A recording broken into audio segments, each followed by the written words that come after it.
Muito boa noite para você. No Entrevista Coletiva de hoje, a gente recebe a primeira deputada federal trans da história do Brasil.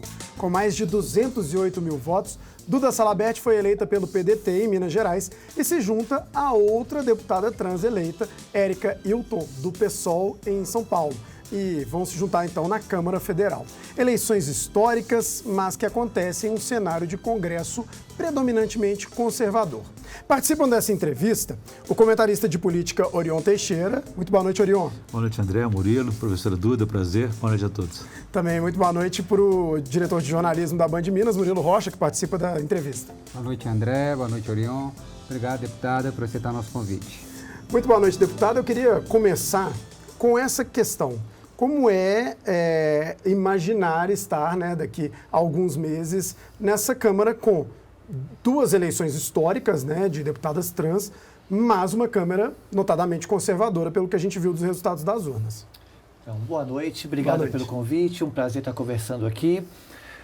Me fizeram essa pergunta há 2 anos atrás, quando me tornei a vereadora mais votada da história de Belo Horizonte. Como seria uma transexual, uma travesti, numa Câmara tão conservadora, que foi dita até então a mais conservadora da história de Belo Horizonte.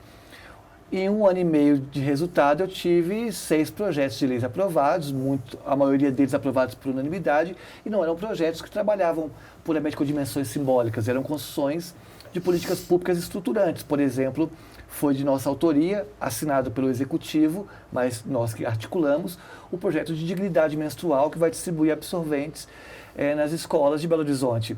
Então, a gente conseguiu um grande espaço na Câmara a partir de uma qualidade legislativa que, lógico, o preconceito ele existe, o preconceito ele acaba sendo uma barreira, isso exige mais ainda da qualidade legislativa, mais ainda da articulação, mas a gente conseguiu aprovar muita coisa aqui em Belo Horizonte. E não só projeto de lei, e também construção de políticas públicas junto ao Executivo.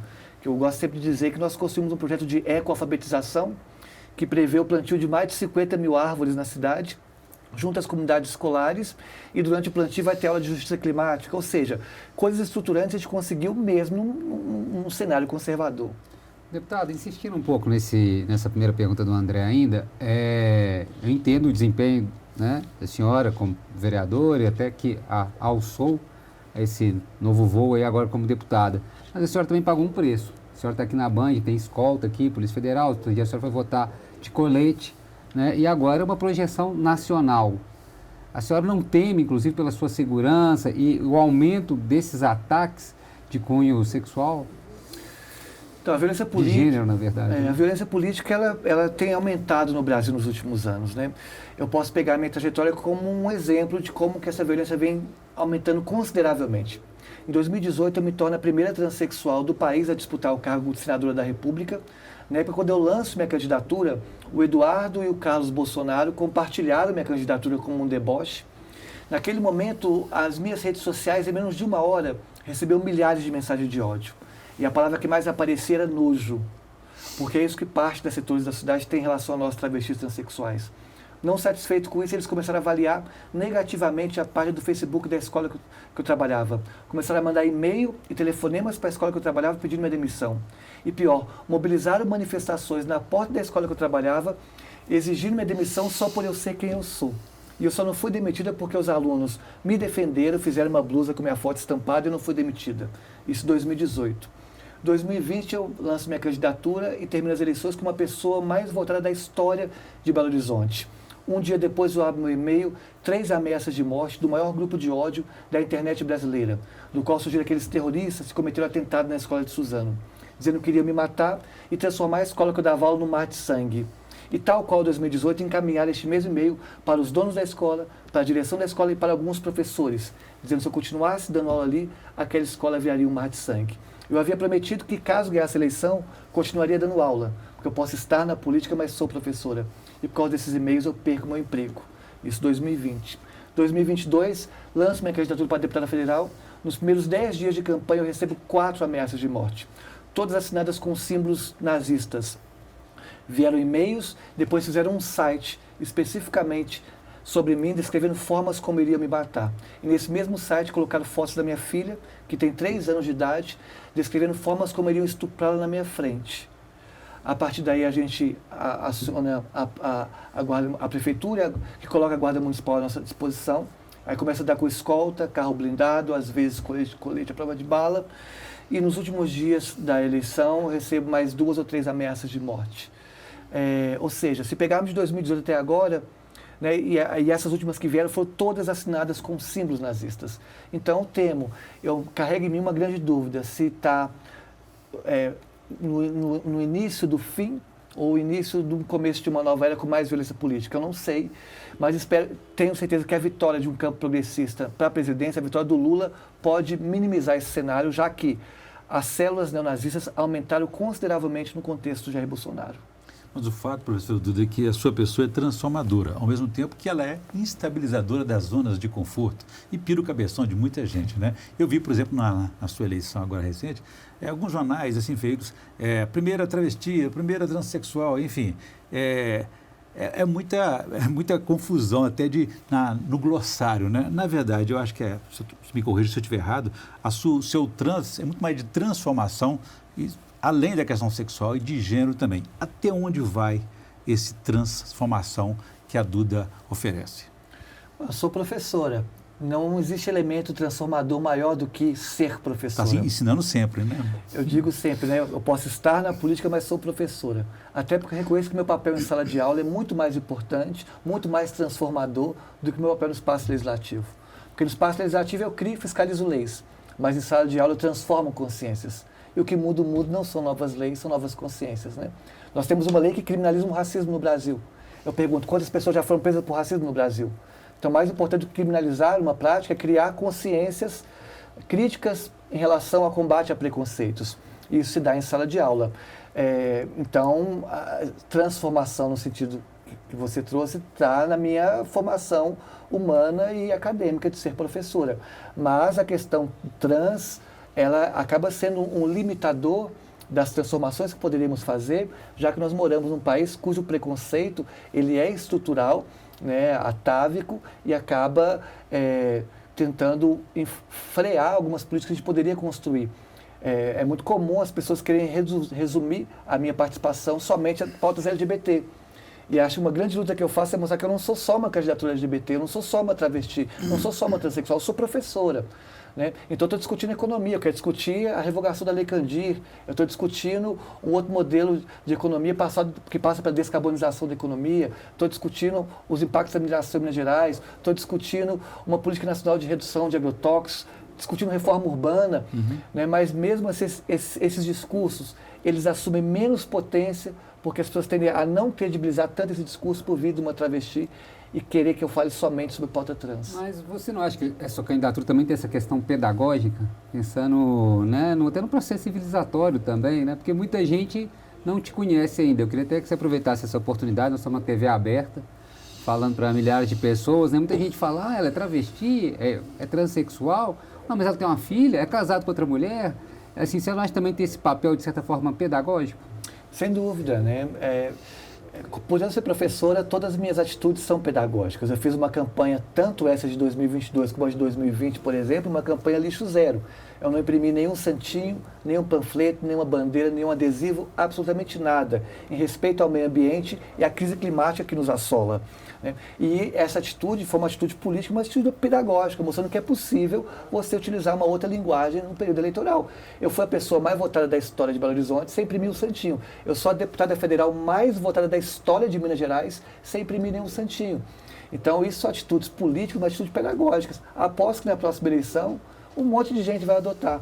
A semente que a gente Foi plantou, digital a sua campanha, totalmente digital, virtual e, logicamente, também corpo rua, corpo a corpo, não precisa de papel, a gente pode conversar com o eleitor, não já está no imaginário popular, a melhor propaganda que uma pessoa pode ter é boca a boca. É uma ilusão achar que um papel pode convencer alguém, é uma ilusão achar que você entupir a cidade com aqueles, não sei o nome que dá, mas aquelas imagens gigantes lá, vai fazer alguém votar.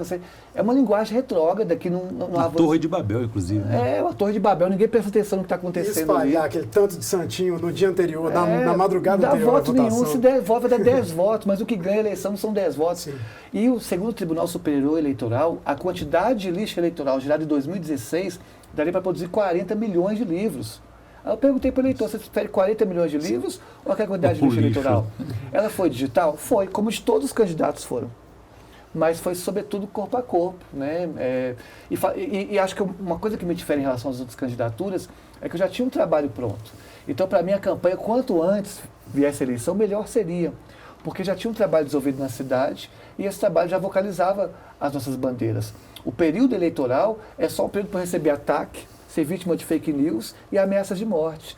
Então, assim, eu não ganho voto nas eleições, eu perco o voto nas eleições, porque eu ganho voto durante o meu período de mandato. Da construção. Da construção. Depois vem a desconstrução, né? Agora, além dessa questão dos ataques, da desconstrução, enfim, do obscurantismo, né? Eu vejo muito desconhecimento das pessoas diante de situações novas como essa aí, além da estupidez. Eu acho que falta mais informação, falta mais pedagogia, falta mais ensinamento mesmo, né? Agora, como é que pode mudar a visão de mundo das pessoas se as leis só por si só aplicadas ou até viabilizadas não o fazem? Por onde vai passar essa mudança da sociedade? Não, ela passa essencialmente pela educação. Mas acho que é uma questão importante antes que eu tentei fazer isso enquanto vereador e conseguimos, e busco manter a mesma dinâmica agora para a deputada federal, é de que há uma tradição na sociedade de querer medir a qualidade legislativa pela quantidade de projetos que a pessoa aprova. Lei nós já temos demais no Brasil, né? O nosso papel principal é de fiscalização. Então, assim, no Congresso Nacional, vou desenvolver o papel de fiscalização das leis. Lógico que há uma outra lei que a gente pode buscar melhorar. Mas, e nesse ponto, respondendo especificamente, é a escola. O Darcy Ribeiro usava um conceito que eu gosto muito, que é de universidade necessária. A universidade necessária é aquela que entende a universidade como engrenagem fundamental para a soberania de um país, de um povo e para a transformação de um país, né? Então, por isso que a gente vai levar para o Congresso esse debate de valorização das universidades públicas gratuitas de qualidade. Porque, na verdade, o que vai tornar Minas Gerais rica e o Brasil rico não é moer nossas montanhas como estão fazendo, não é transformar nossos biomas em pastos para a pecuária. O que vai fazer o Brasil crescer, no ponto de vista econômico, é ciência, tecnologia e inovação. E ciência, tecnologia e inovação se produz nas universidades públicas. Assim é no mundo inteiro. Só o Brasil que vira as costas porque estamos numa situação de neocolônia em que muitos políticos acabam sendo capazes, né, de oligopólios internacionais para nos manter na situação de neocolônia, né? Duda, eu vejo você falando de propostas, ideias, né? Falou da Lei Candir, universidades públicas, o que é muito relevante. Mas quando a gente vê a eleição, a gente viu determinados nomes serem eleitos, aí eu não estou nem criticando as pessoas, mas a gente viu Pazuello, Ricardo Salles, pessoas que não mostraram, mas que tudo leva a crer que foram eleitas por conta de discursos, né, de alinhamento com uma determinada parcela da sociedade. Você não teme, de alguma forma, que a gente tenha uma legislatura muito marcada por essas pautas de comportamento, que não sejam exatamente coisas que impactem em economia, enfim, em educação, que a gente fique muito nessas pautas? É um temor seu ou é uma questão que você também quer combater, enfim? É um temor. Na verdade, nos últimos 8 anos no Brasil, nós tivemos um debate muito ideológico e pouco político. E embora eu tenha minhas convicções ideológicas muito consistentes e reconheça a importância das ideologias, como falava o Galeano, em relação às utopias, né? A utopia é o horizonte que nos faz caminhar. Quanto mais caminhamos, mais distante está. Mas, embora eu reconheça o papel das ideologias e das utopias, se eu estou na política partidária institucional, nós temos que fazer política, né? Então, eu vou buscar fazer um debate muito mais político do que um debate ideológico. E eu busco me esquivar desse tipo de comportamento, desse tipo de enfrentamento. Fui assim na Câmara e vou buscar ser assim também no Congresso. Deixa eu fazer o seguinte, vamos fazer só uma rápida pausa. Daqui a 3 minutinhos a gente volta com a sequência da entrevista coletiva, hoje com a deputada federal eleita por Minas Gerais, Duda Salabert.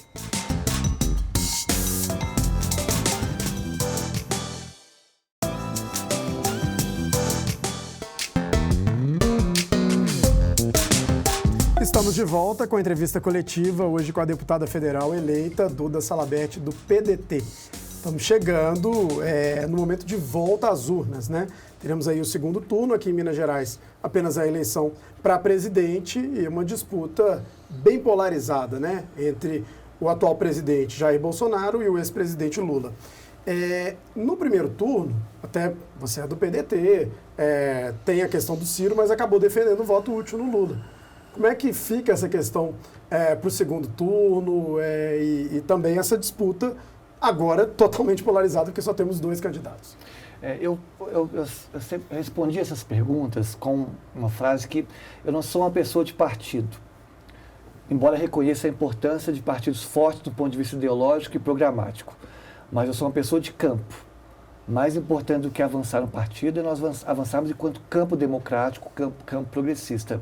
O partido ele não pode ser fim, ele tem que ser meio, né? Ele tem que ser a ferramenta para buscar o fim, que é a justiça social, que na minha leitura significa derrotar o Jair Bolsonaro o quanto antes. Eu faço parte de um grupo que 90% é na prostituição. 90% das travestis transexuais do país estão na prostituição. 91% das travestis transexuais de Belo Horizonte, segundo a UFMG, não concluíram ensino médio.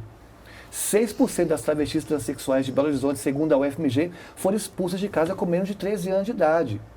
41% das travestis transexuais do país estão possivelmente com HIV. Então, além do Bolsonaro não ter feito nada para mudar essa realidade, ele piorou essa realidade a partir de um discurso de perseguição à minha identidade, que inviabiliza a minha existência. Então, para mim, derrotar o Bolsonaro é urgente para o grupo que eu faço parte. Não estou dizendo que a minha realidade vai melhorar com o outro governo, mas é mais fácil dialogar com o outro governo do que com o Jair Bolsonaro, que não só não melhorou, mas piorou por um discurso que chancela a violência contra nós.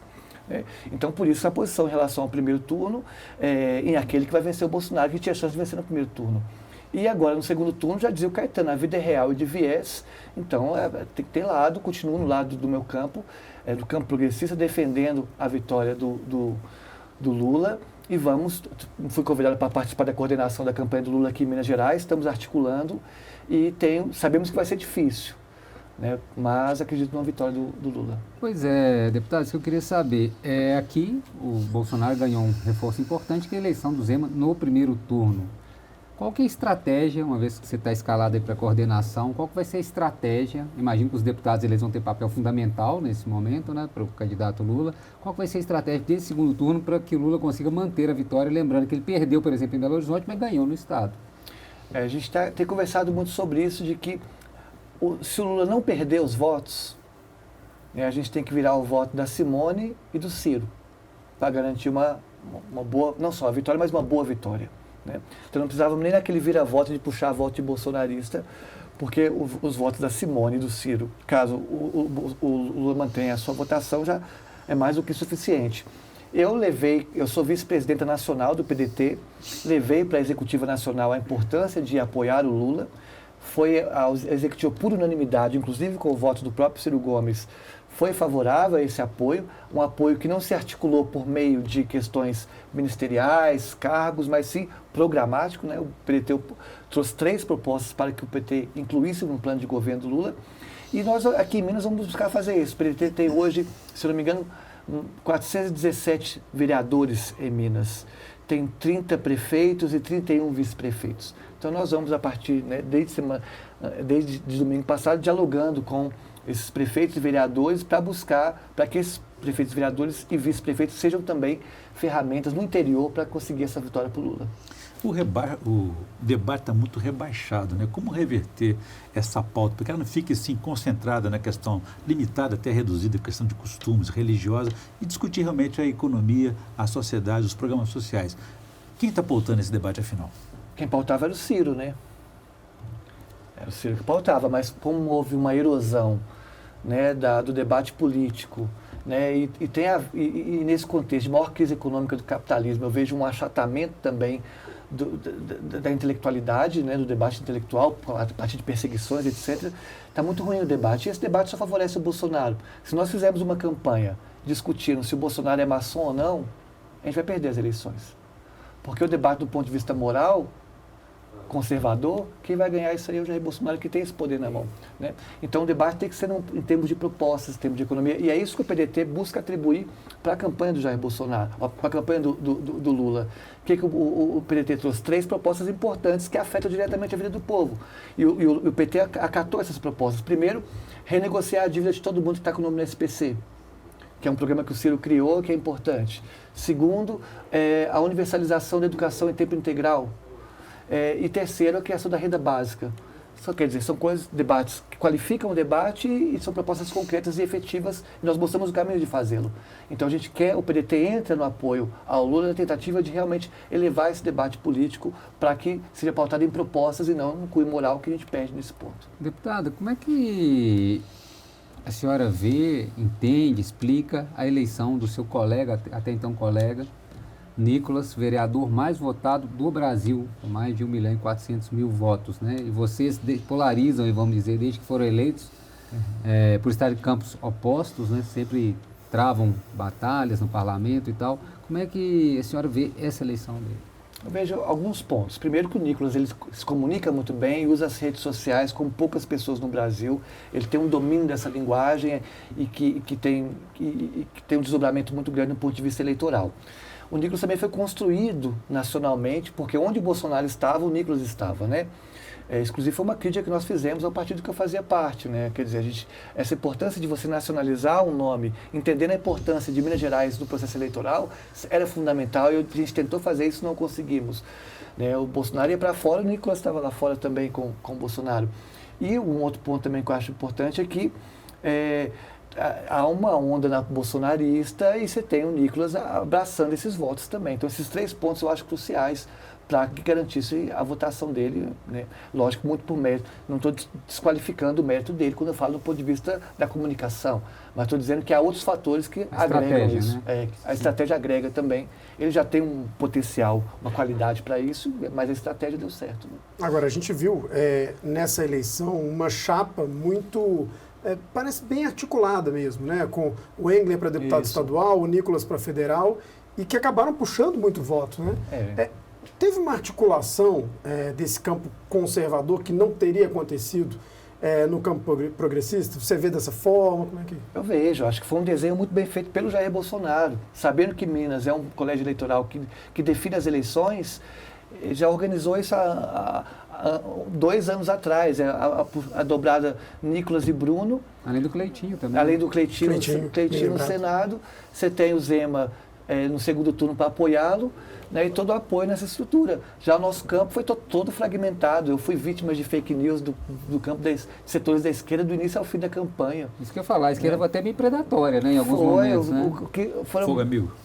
Fogo amigo, que é o que mais acho. PT contra PSOL, contra PDT e todos se atacando. Foram, assim, que a gente viu, assim, que proliferou, não pegando fake news pequena, mas que proliferou mais de 15 fake news sobre nós, absurdas, assim. E aí fica difícil, você no próprio campo te atacando.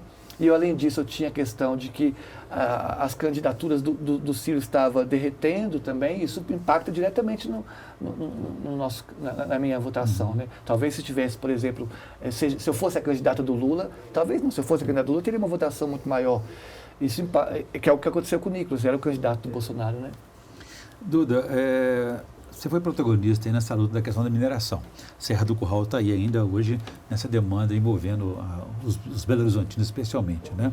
Agora, a mineração, Minas continua com as veias abertas, inclusive na questão legislativa, os impostos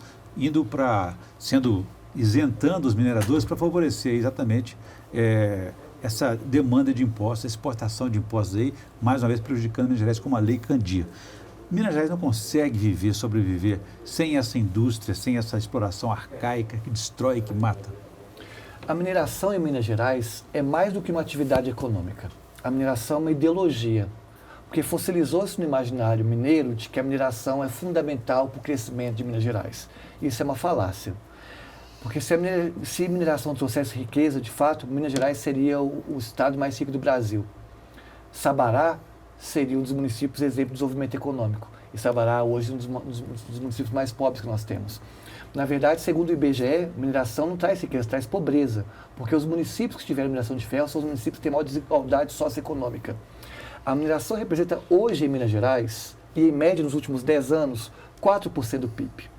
Nós estamos falando de uma atividade econômica que é 4% do PIB. 1,3% dos empregos e 2% dos impostos arrecadados. Esse é o setor minerário em Minas Gerais. É 4% do PIB, 1,3% dos empregos e 2% dos impostos. Então, lógico que tem municípios que têm a chamada minério-dependência ou minério-imposição, como Nova Lima, quase 50% do PIB de Nova Lima está ligado à mineração. Mas hoje, dos 853 municípios de Minas Gerais, no máximo 30% depende diretamente da mineração. Ou seja, o que falta é vontade política no Estado para superar essa minera-dependência. E eu, como deputada federal, vou propor a criação de um fundo nacional de diversificação econômica para que esses municípios que dependem diretamente da mineração possam diversificar a sua economia para superar a chamada minera-dependência. Porque quem segura a Minas Gerais no ponto de vista econômico é o setor de serviço, que tem que ser desburocratizado a fim de crescer mais do ponto de vista econômico. E a mineração que é feita em Minas Gerais não é a mesma que é feito, não é do mesmo modelo que é feito no Pará, não é a mesma que é feito na África ou na Austrália. Porque no quadrilátero ferrífero tem uma trágica coincidência. Porque você minerar ferro aqui, você destrói nossos aquíferos. Porque o minério de ferro está no aquífero. O aquífero é água mais ferro. Ou seja, minerar significa destruir nosso reservatório de água num contexto de emergência climática e crise hídrica. Então é incompatível a mineração degradante hoje, no Brasil e em Minas Gerais, no cenário de emergência climática. Daí a urgência de nós mudarmos esse modelo econômico a partir da revogação da Lei Candir e também de diversificar a economia também no Estado, né? A entrevista coletiva está terminando, agradecendo demais a participação da Salabert e uma boa legislatura nesses próximos 4 anos. Eu agradeço, estamos para lutar para redução de impostos sobre frutas, legumes, verduras e produtos orgânicos. É um absurdo no Brasil um pacote de biscoito recheado ser mais barato que uma fruta orgânica. Discutir reforma agrária, reforma urbana, é um absurdo em Belo Horizonte ter mais imóveis vazios do que pessoas em situação de rua. É esse debate que nós vamos levar para a Câmara, para o Congresso, melhor dizendo. Obrigada. E estamos juntos. Obrigado também, Orion. Obrigado, Murilo. Boa noite. E um obrigado para você. Para rever este programa, também os outros da Band, é só acessar o nosso YouTube. Um grande abraço e até a próxima.